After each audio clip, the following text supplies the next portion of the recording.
a very slippery path for our country, and especially given the fact that we are already reeling under a great weight of debt.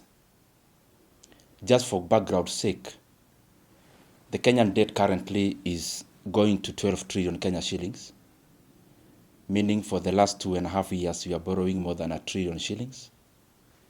In fact, if you check at the amount of money that was borrowed last financial year up to end of last month, the government borrowed more money than had been approved by Parliament, and especially in the domestic side of the debt. And therefore, there is an imminent problem that we are under debt distress as a country, and therefore the limitation of the physical space.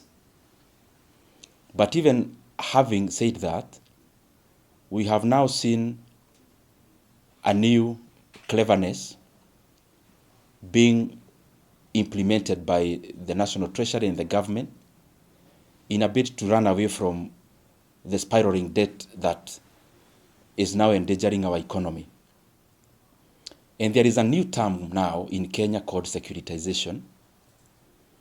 And I want to call upon all of us, when you hear a big name, and especially from government, a big Kizungu name, always pay some attention, because that is usually a way of diverting attention from Kenyans.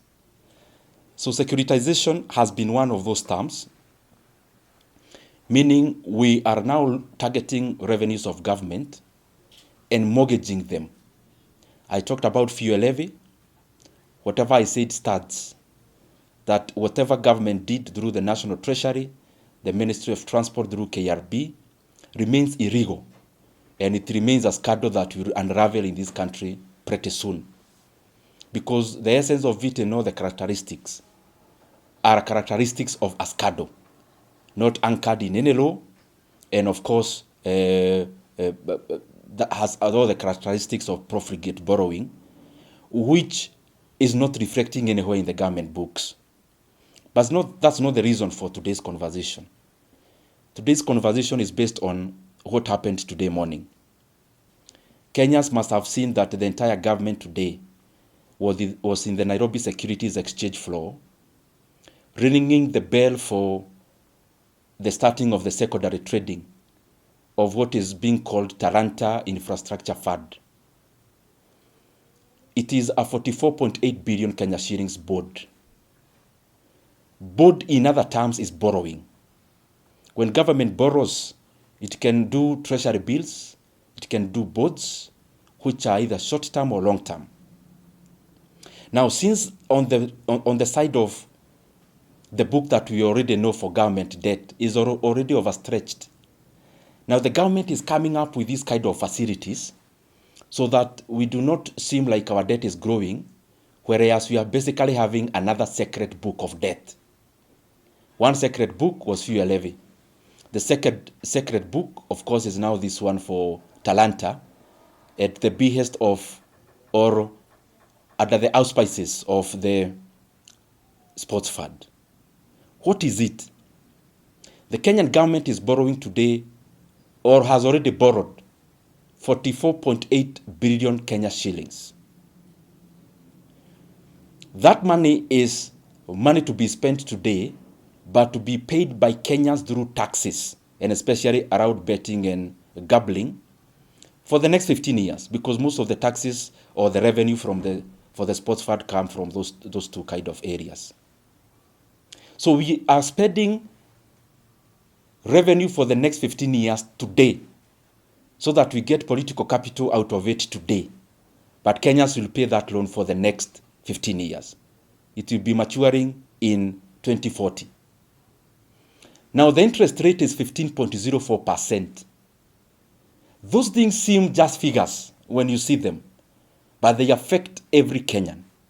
Because at that rate of 15.04%, it means boards that are paid semi-annually after every 6 months, the government will be paying from the sports fund around 3.4 billion Kenya shillings after every 6 months.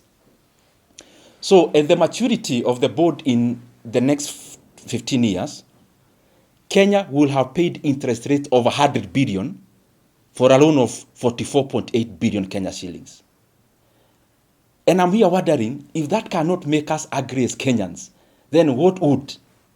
Because we are basically mortgaging every stream of government revenue, like Kenya is going anywhere. Kenya will still need sports fund for the next 15 years. What is the urgency of rushing to overburden the country with a 44 billion loan, which upon maturity will be paying more than double on interest rate alone? The other thing that is important in that kind of board is that when it was floated and the public was to participate, if you look at the register of those people who ended up buying in the primary issuance, is that the government realized that the mainstream private sector investors were not interested, because they would ask very direct questions. Questions like, is it sovereign guaranteed, which is no? What if there is a law change in terms of the sports fund in the next 15 years? What if the tendencies of collection of revenues change? Because there were no answers for those questions, the government forced NSSF to invest workers' pension money in this board. And if you look at the investors of this board, you will see the leading in the pack is NSSF. It will be important for leaders. We want to achieve many things and everyone wants progress for our country. But what does it benefit the leadership to overburden a country and to put a country into this kind of a slippery path only for us to get political capital today? The same thing is happening even in the road sector. You must have known that there are some roads that are lined up for public-private partnerships. You know those names. This is the fortunate bit is that we want roads in this country for all Kenyans to be constructed. But the unfortunate bit is this, that the same cleverness has now gone into that. Roads now are lined up to be constructed at a PPP using NSSF monies again. It will be important for Kenyans to be told the truth, so that if there is a Kenyan who will get a problem in getting their pension for the next 15 years or many years, then they know that they gave the government permission to misuse pension funds for purposes that are not commercially viable. So the essence of today was basically the issue of the Talanta infrastructure fund, from where we see it is a very reckless manner of running the fiscals of a country, because we are now mortgaging income streams of the country.